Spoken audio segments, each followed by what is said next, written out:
शुभरात्री सगळ्यांना. चला या मस्तपैकी जेवायला.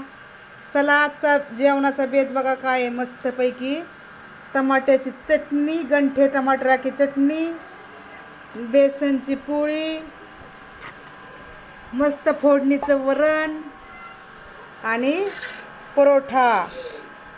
तर या जेवायला.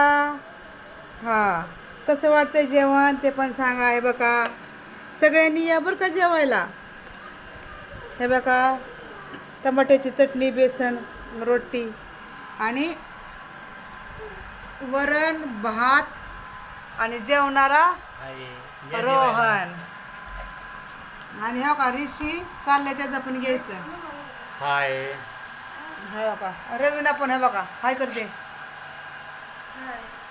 हां हे बघा आयुष आयुष हाय करते.